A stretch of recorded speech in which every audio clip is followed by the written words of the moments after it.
Great. Okay, so it's just on 12 o'clock in the UK. I'm afraid for Jim, it's a few hours earlier, so he hasn't had breakfast yet, but he's going to man up for this session. So it's a really interesting one that I've been looking forward to, and it's probably not just DB2 here. We're talking about mainframe data, and the session is called Weaving Mainframe Data into Your Data Fabric. We've got Jim Wankowski here, and it should be really interesting. So I'll hand over to Jim. Okay, thanks, Colin. Good morning, good afternoon, good evening, everybody. Again, my name is Jim Wankowski. I am a solutions advisor with Rocket Software. For those of you that aren't familiar with Rocket, we are a primary business partner with IBM. We develop most of the DB2 tools and many other tools related to Z. My specialty is I go way back with DB2. I actually started with the very version 1 of DB2 when I was just out of college back in the 80s.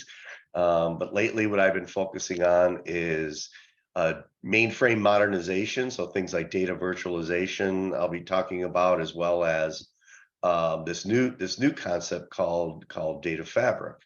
So hopefully we'll have some fun with this presentation, and you'll learn some of this new technology. So kind of what I'm going to be talking about today is, number one, is the way that data sources have really evolved over the last couple decades, several decades actually by now. We're really seeing quite a change in the way data is generated, the types of data that we're dealing with, and some of the challenges that are inherently caused by this new type of data, and just the general volumes of the data. And how do we go about using this data right in our IT environments by, we're centralizing the data. We have the concepts of data warehouses. We also have something called data lakes, which some of you may or may not be familiar with, which is it's a newer concept. So what's the difference between a data warehouse and a data lake? And what are some of the inherent challenges that are, part of dealing with warehouses and lakes? And then I'm going to get into this new concept of something called the data fabric. And data fabric it's kind of an up and coming architecture that's goal is to kind of resolve how we can integrate all these different disparate data sources much more easily.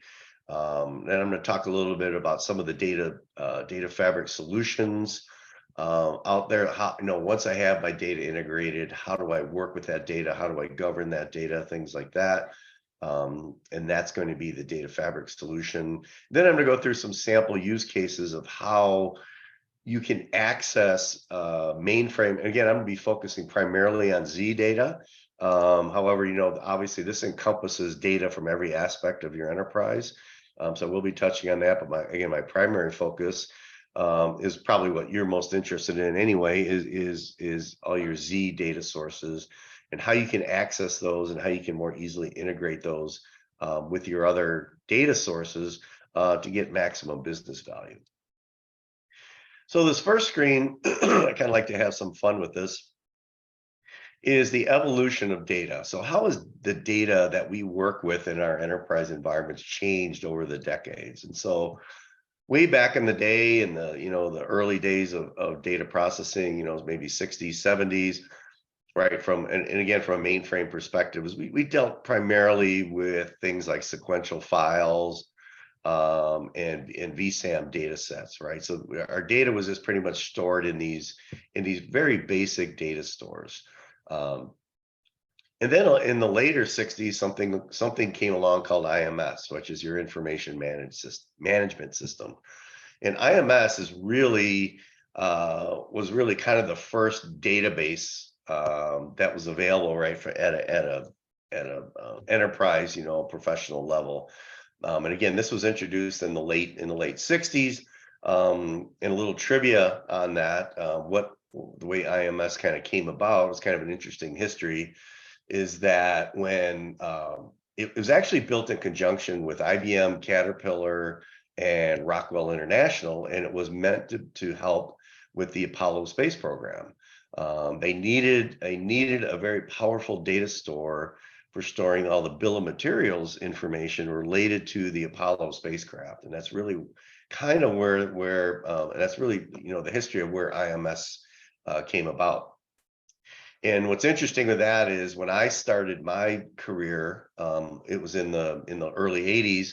I worked for an aerospace company called Northrop Aircraft, and we were an early adopter of DB2 there, but we were also using IMS databases very heavily there as well for bill of materials, but for a bit upgraded purpose, it was actually for the B-2 stealth bomber. So from the Apollo to the stealth bomber. So that's kind of my link, if you will, to IMS. But then again, in the 80s came along, what we saw was kind of the if I can get my screen to scroll, there we go, was the invention of the relational database, right? And this really changed the game, right? When it came to being able to build applications, being able to access your data. And again, when you dealt with sequential files, you dealt with native VSAM, it was fairly complex, you know, programmatically, how you worked with that data, how you manipulated that data. So here in the early 80s, you know, DB2 was introduced as really one of the first commercial relational databases, right? Really changed the game with the introduction of structured query language, made for a common language that developers could use, right, to access their data much quicker, much easier. The data was stored in a much more intuitive format in the relational database, you know, with tables and columns and whatnot. And that's probably what, you know, 90% of us are, or plus, are, you know, are most familiar with. Right. And obviously then there was the whole, in the 80s and early 90s, the whole onslaught of you know, different relational databases. You had Oracle, MySQL, Teradata, you know, Postgres, SQL Server, whatever. But again, all kind of having that common language interface being SQL. So if you worked with one, it was pretty easy to transition over to any of these other flavors of relational databases, right? Which makes this data much more accessible, you know, and usable and easier to integrate into your applications. So come the 2000s, right? Fast forward to the 2000s. Here we saw a dramatic change in not only the way data was housed, but the way data was structured and the volumes of data, right, that we started seeing. So we saw an explosion of things like social media, right? Facebook and Twitter. We saw all of a sudden, you know, every machine had some sort of a smart capability, right? We had, you know, we got smart refrigerators and blenders, right, in our houses that are generating data. Jet engines on commercial airlines are generating data. You know, that the challenge is this data, you know, the volumes of data just went up exponentially with multiple issues. Number one, this data was unstructured, which added a whole nother new challenge of how we're going to not only house the data, but how we're going to access that data. So then we saw things like Hadoop come out, right? When I remember when I first heard Hadoop, being an old DB2 guy, I was like, I thought that was one of the silliest names on the planet for some sort of a data storage. But we saw a rise in that in the mid 2000s, right? And then the birth of cloud storage. So we had because the volumes of data were increasing so exponentially, we had to find different ways to be able to store that data and how to be able to work with that data. So again, you know, we went from that traditional transactional, you know, data stores such as VSAM and sequential, then we moved on to the relational databases, right? Now with this explosion of all these other data sources, what we're seeing is, yeah, and this is probably a very typical IT environment, is, you know, is data is everywhere in our environment. We have some centralized kind of systems of record type data stores, right, being our main, you know, databases, repositories, data lakes, warehouses, whatever they might be, right? But then we're seeing all these applications out there that are needing access to this data being basically distributed across my entire environment. And the issue here again being is that, you know, we've got all these outlying applications. probably the majorities, and you're probably looking at this picture thinking, wow, that looks just like my, my environment, right? And so, as you know, the data is changing, the business needs are evolving, right? We're seeing new applications being added constantly, and the whole issue here is we might see different applications and different organizations accessing the same data, and actually potentially having different interpretations of that same data, right? So again, that could cause a lot of issues in making the most correct business decisions. So again, data is everywhere, right? So as I've just talked about, right, we're seeing the number of sources of data, exploded exponentially over the last 10 to 15 years. The data is getting more and more distributed, but the reality is that the vast majority of most Fortune 500 companies, right, still hold very large amounts of critical data on the mainframe.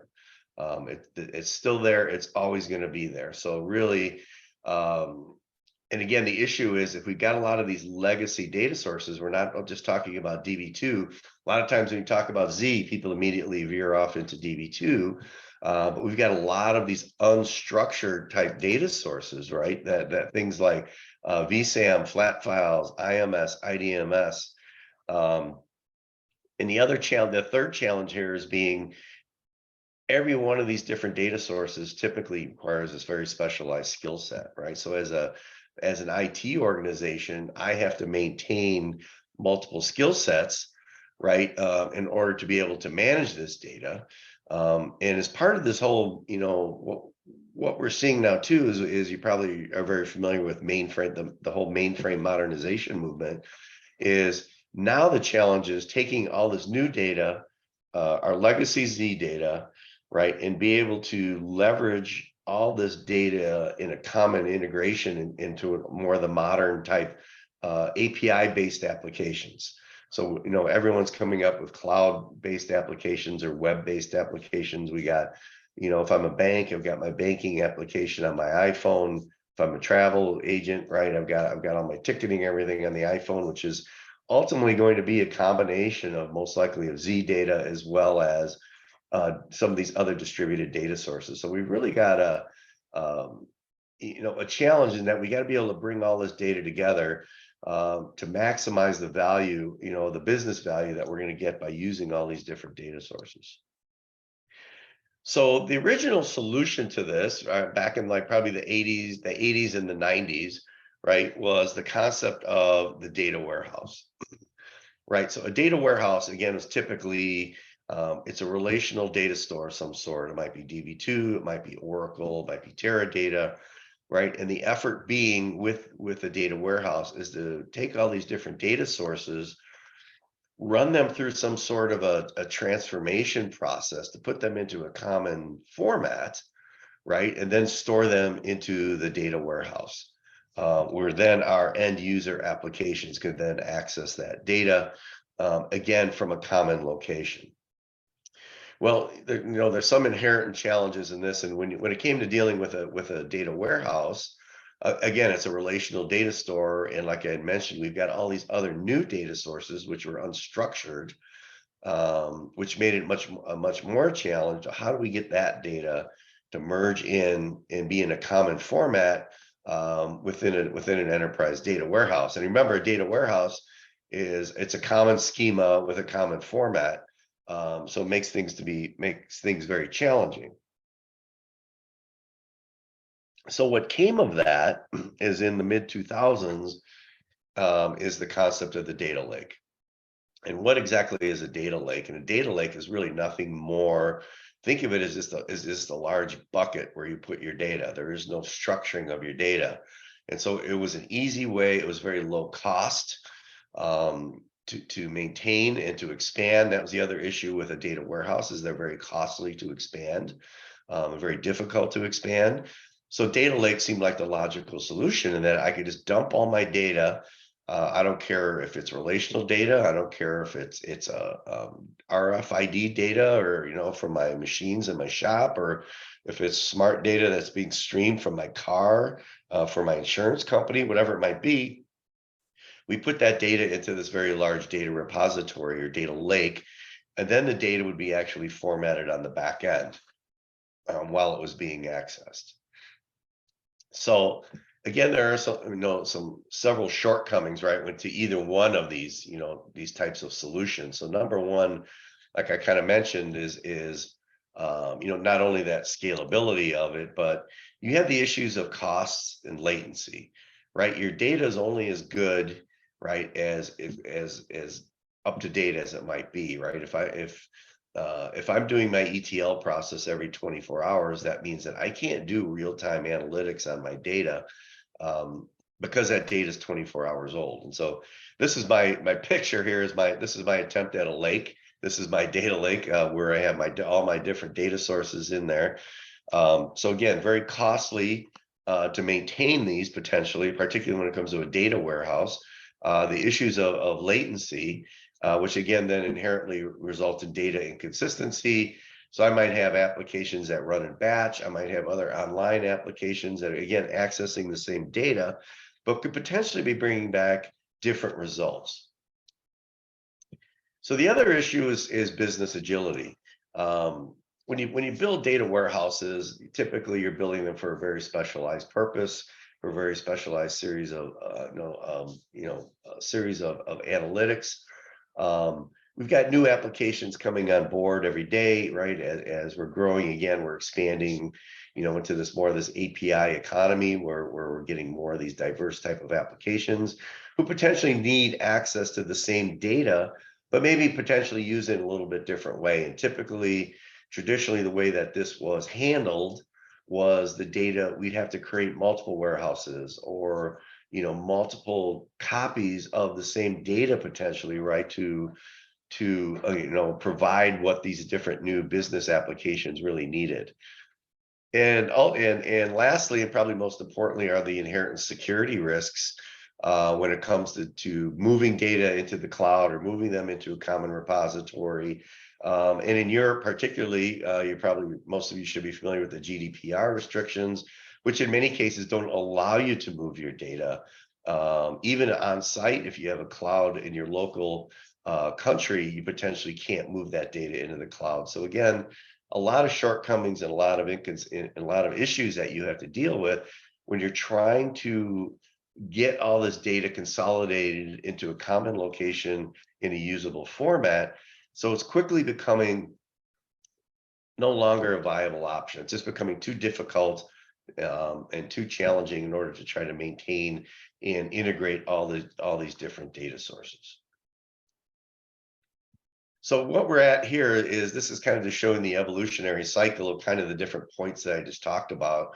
And so as you can see, we're on the upswing here. So again, we started with transactional databases, right? Transactional databases, right, basically being your systems of record, right? So we've got our key repositories being, that were, core things like, the vSAM, IMS, DB2, or whatever other relational data stores we might have. And obviously all these systems of record or data stores contained, this was all my business critical data. And what companies were starting to realize as this data grew, right, was knowledge is power. If I can analyze this data, if I can do different types of analytics with this data, it would give me a business advantage over my competitor. The issue being that because these transactional databases were part of my day-to-day IT operations, I couldn't really do a whole lot of analytics because basically I would be interfering, right, with my day-to-day transactions. And that's really kind of where the birth of the data warehouse came about, right?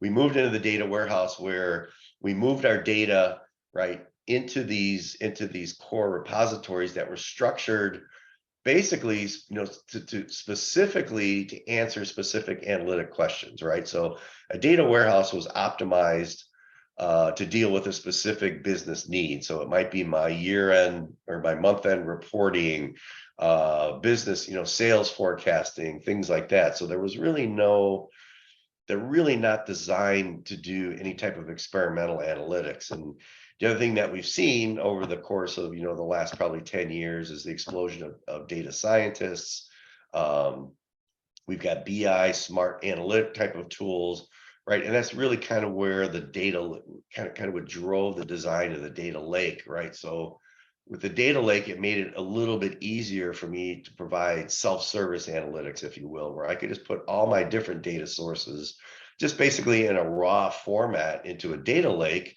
right? I can then use that, primarily, again, that was that Hadoop type repository. Allow the user to then format that data as needed to build their applications around it. But again, limitations existed there. And the other issue, like I had mentioned earlier, is think with like security restrictions and GDPR regulations and things. The reality was there was still data out there that's siloed.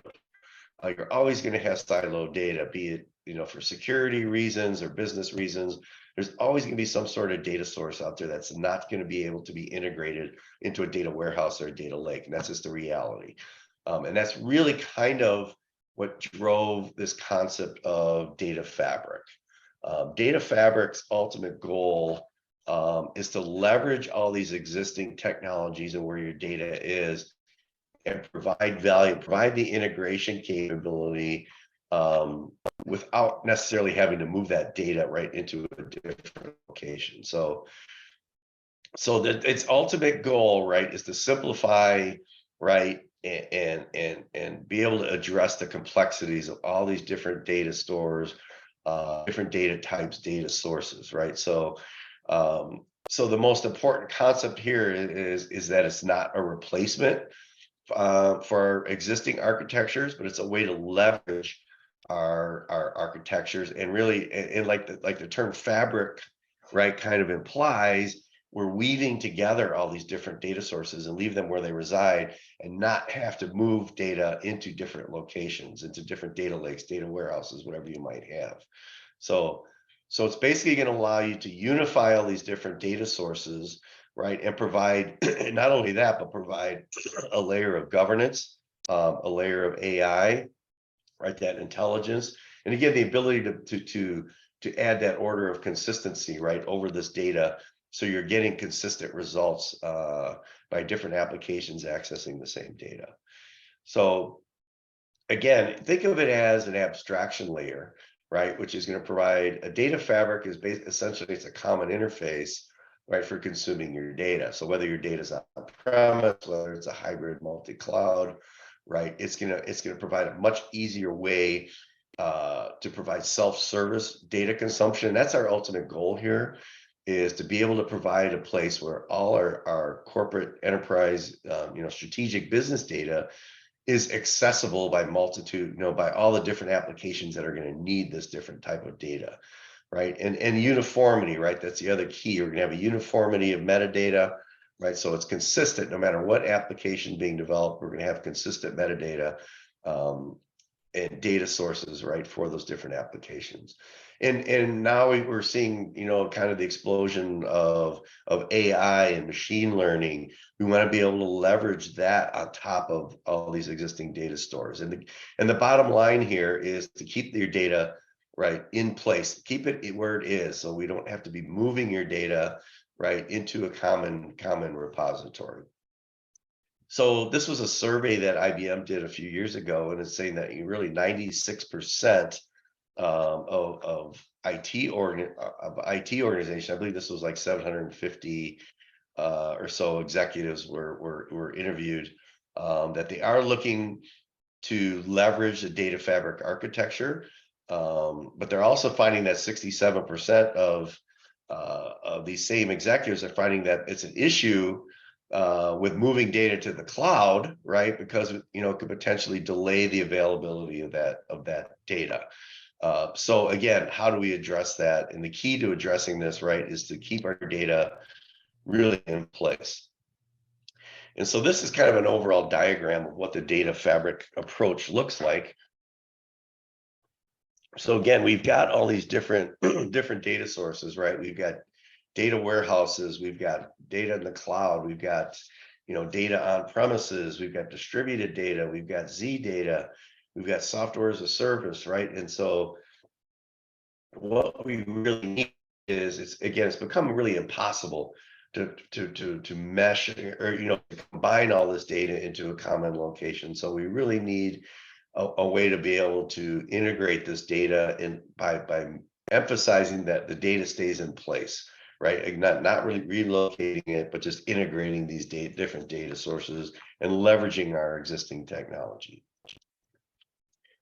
So again, what are some of the main business benefits now that we're going to see? And probably number one is that first bullet is more accurate insights with our data. Again, the way things are currently done, if we've got multiple applications out there that are siloed, potentially using the same data, but in different organizations, could be getting potentially different results. We want to be sure that we get accurate insight, consistent results with our data, and also that we can focus more time on analyzing versus preparing the data. Right now, right, ETL processes are very expensive, they're very costly. Again, we have all those inherent issues that are involved with data warehouses as far as maintaining them and the data latencies and things like that. So let's have the data available 24/7 and always be current, right? Which again is going to provide for that self-service data experience where applications and new applications, right, can again easily access the data they need, and it's consistent across all these different areas. And ultimately reduce the cost of maintaining these ETL processes and storage. Again, we're not moving data, we're reducing the goal is to reduce the number of copies of the data, right? And ultimately then we're going to be saving costs. And also we're going to maintain compliance and security by allowing, again, to focus on keeping our data in place.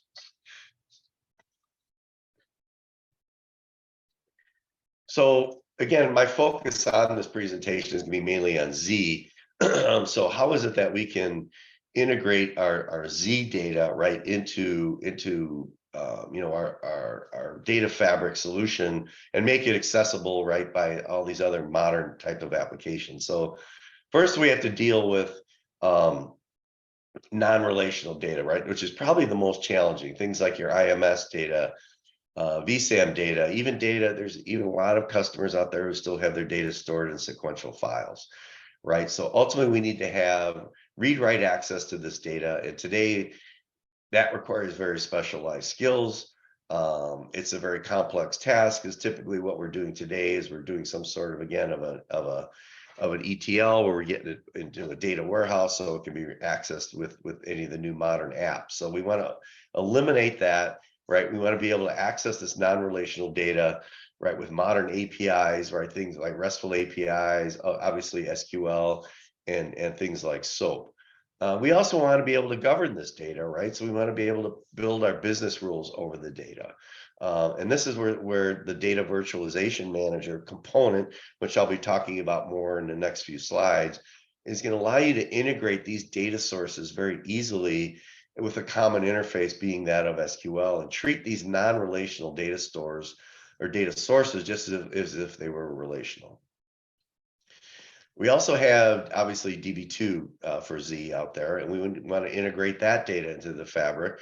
And again, this data is relational, so it makes it a bit simpler for us to be able to integrate, right? So we can use like the DB2 Analytics Accelerator, right? We can connect this data, we can connect with JDBC, ODBC connectivity, right? And this obviously the Analytics Accelerator allows me to run these resource intensive queries against very large volumes of data. All right, but it also makes this data now, it's going to allow me to make this data very accessible into my self-service catalog, which I'll be talking about here in the next few slides. So what is the IBM Data Fabric approach? And that is something called Cloud Pak for Data. You may or may not have heard of Cloud Pak for Data. But basically what it is, there's kind of a new term being thrown out there called an enterprise insights platform, right? And so basically what this is a full abstraction layer that's going to allow me to access all these different data sources. It's going to allow me to bring them together. It's going to allow me to integrate them. It's going to allow me to apply governance to those different data sources by the means of Watson Knowledge Catalog. So I'm going to be able to apply business rules and restrictions to this data, no matter where it comes from.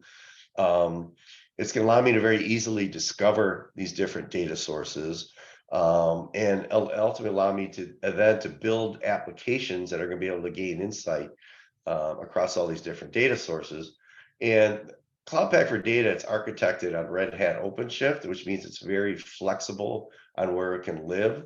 So it can be installed anywhere in your enterprise. So you might have be running AWS, you might be running IBM Cloud, you might be running Azure, you may want to run on premise. It could even run natively on Z via Z Linux.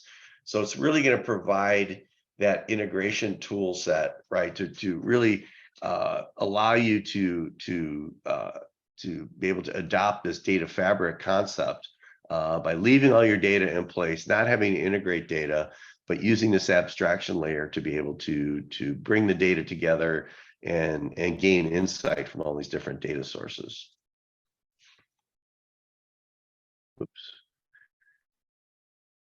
So let me kind of walk you through a little sample here of how this is going to work. And so this is the main dashboard of IBM Cloud Pak for Data. And what it is, again, because it's this full service platform where I'm not only going to be able to integrate my data, right, I'm going to be able to govern my data, I'm going to be able to run different types of reports and generate different types of applications. So what I'm going to focus on here is how to integrate your data together through the data virtualization capabilities. So within Cloud Pak, you have a myriad of different data sources that are easily accessible. Things like, DB2, MongoDB. So you're going to be able to mix and match between virtual and non-virtual different data sources. And what I'm going to be focusing on here is the data virtualization component, which you see there on the top. So I'm going to select that as my data source. And once I have that selected and I go into my data virtualization, what I'll then be able to do is bring all my different data sources together into the common dashboard. So as you see here, I've got all these different data sources. So I've got the DVM ZOS, which is all my non-relational Z data sources. I've got some Postgres out there. I've got DB2 warehouses out there. I've got MongoDB. So, I could have Oracle, Teradata, whatever my different data sources are.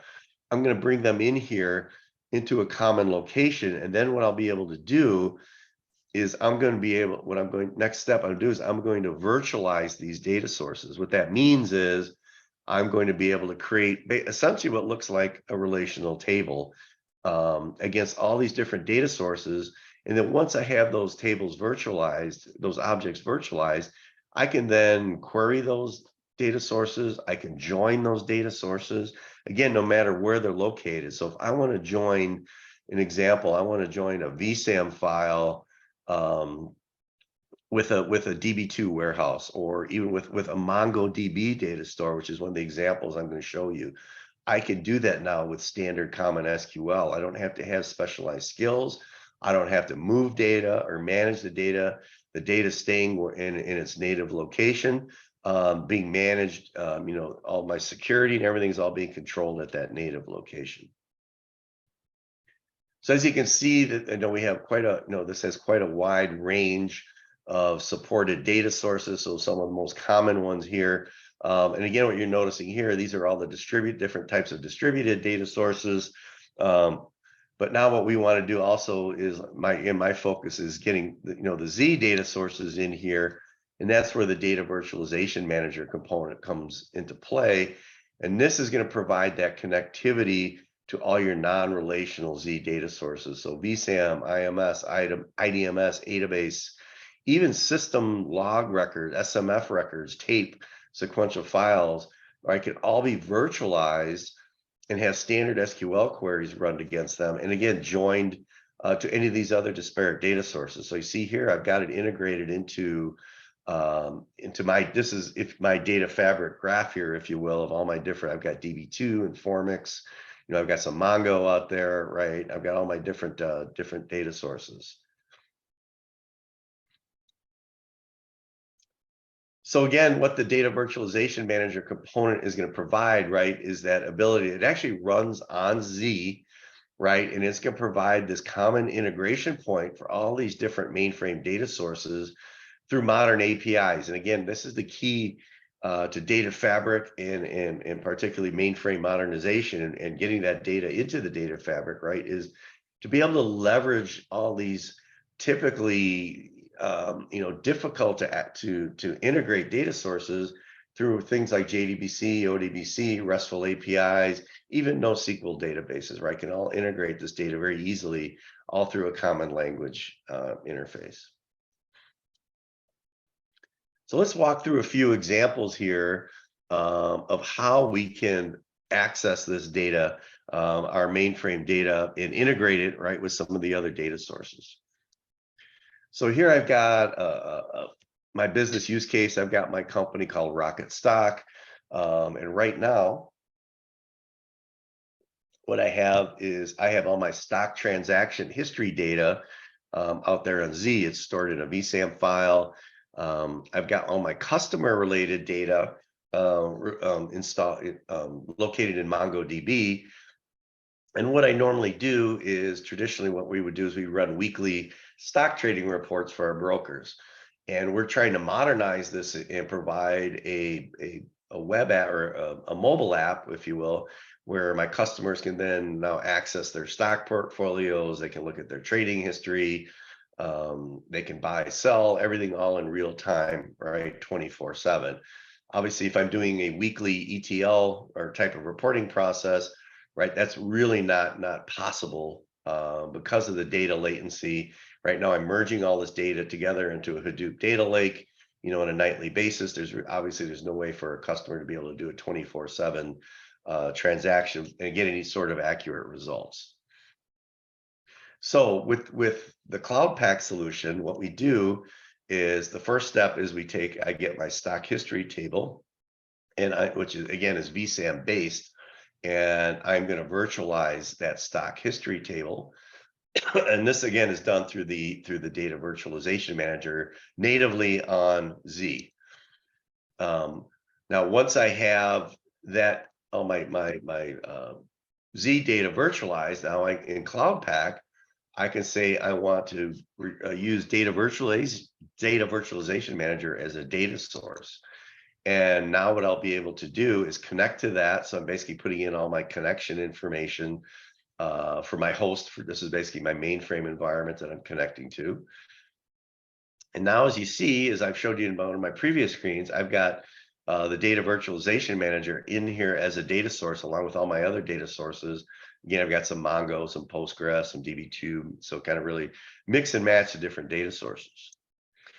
So what I can do now is I'm going to say I want to virtualize my data from my mainframe.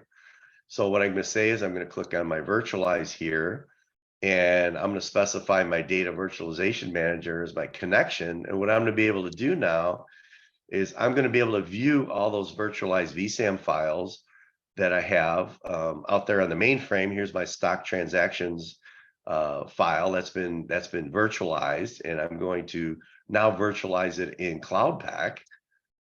And now it's just part of my environment in Cloud Pak, and I can treat it just as any of the other data sources. So you see, they all look like relational tables, right? I've got a stock transaction, I got a stock history, I got my customer data, which remember I said is actually in Mongo, which typically, traditionally, if I needed to integrate VSAM with Mongo, think of the program, the program complexity that would be required to do something like that. But now what I'm going to do is the simple way is I'm going to treat these just as if they were relational tables. So here again, remember, this is a VSAM file. I can preview my data. So again, it's just like running a standard query, an SQL query against that different data. And now once I have those virtualized, I can then again use standard SQL calls, right, to join my data. So as you see here, I've actually got a 5-way join that I'm building between a combination of Mongo data sources and my VSAM data sources with my appropriate where clause. Now, once I have that built, I can then create a view. So I'm creating a view called Customer Stock Report, which is in reality, right, accessing 5 different data sources, some of them being Mongo, some of them being VSAM. if I had DB2, if I had Oracle, whatever it might be, right? It would just be another component of this join. And then it's just this matter running that, basic view. So as an end user, I have no idea where this data source is coming from. I don't have to have any skills. I don't have to have mainframe skills. I don't have to have Mongo skills or whatever the initial data source is. It's completely transparent to the user, and that data all lives in its native location. So now I can easily build applications that go out there and access all these different data warehouses or transactional databases, whatever it might be, and bring that data all together, just completely transparent. And once I have that data virtualized, what I can do then is, let's say I'm doing, Python or some other type of application that's doing, Java based. So I can just build a connect string into my Java code, right? And then connect. Think of Cloud Pak for Data now as nothing more than it's like a database repository that has all my virtualized metadata. So again, my metadata is all in a common location. It's all consistent, right? So now I can connect through a JDBC string, right, and access that data, again, just as if it was in a relational structure. So you can also, if outside of Cloud Pak with the data virtualization manager, you can also access this data directly through a JDBC string or an ODBC connect string. So again, here what I have is another example where I've actually created a view, which is doing a join against a DB2 table and a VSAM file. So I've created this view out there on the data virtualization manager on the mainframe, where I can then use this connect string and I'll bring this data into a Java application. You can also use DB2 ZOS as basically a hub, a communications hub for all this virtualized mainframe data as well. So through the use of user-defined table functions, I can define a user-defined table function against my virtualized table. So again, remember what I'm doing here is this function is being created against a join, which basically is a join of a DB2 and a VSAM file, right? And so by building this UDTF, I can then go out, and I just did a simple example here. I ran this through Spoofy, where I selected my UDTF function here, right? And I can now access my data from my VSAM file and DB2. So again, just looks like the standard traditional transactional relational data. I can also use the DRDA facility to integrate my virtualized, my non-relational Z data sources, right, into Z. So I might have legacy COBOL applications as an example that I want to also, now that we're running against DB2, maybe I also now want to integrate some of my IMS data or some of my VSAM data, or actually even other distributed data sources. I can build all that, virtualize all that through DVM. And then by integrating DVM into the communications database, I can then use three-part names in IDF to be able to access, again, this is my virtualized DB2 VSAM join.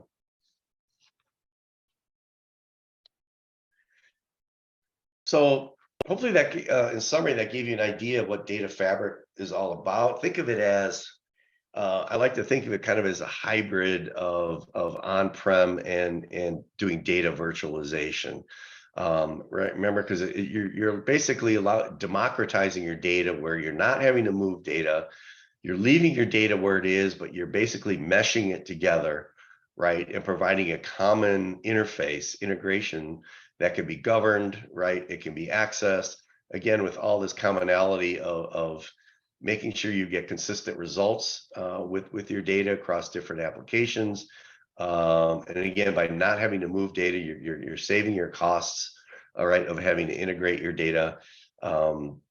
And particularly the ZOS data, right, which could be particularly complex when it comes to trying to integrate this data into these different new modern hybrid applications. So with that, that is the end of my presentation.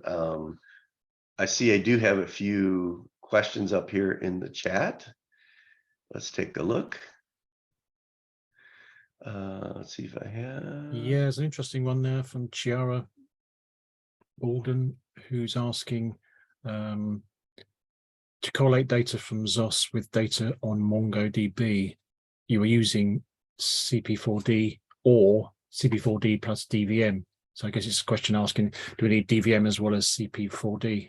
In if you're using, if you want to integrate non-relational Z data, so things like IMS, VSAM, that does require the DVM component as a plugin. If you're using DB2 for Z, you can do that directly through Cloud Pak. So again, the key there being non-relational Z data sources require the DVM plugin. Hopefully that answers your question, Chara. Or are you? Yes, it does. Good. Okay, I'm just going to unmute you if you wanted to ask anything more. Okay, is there any more questions?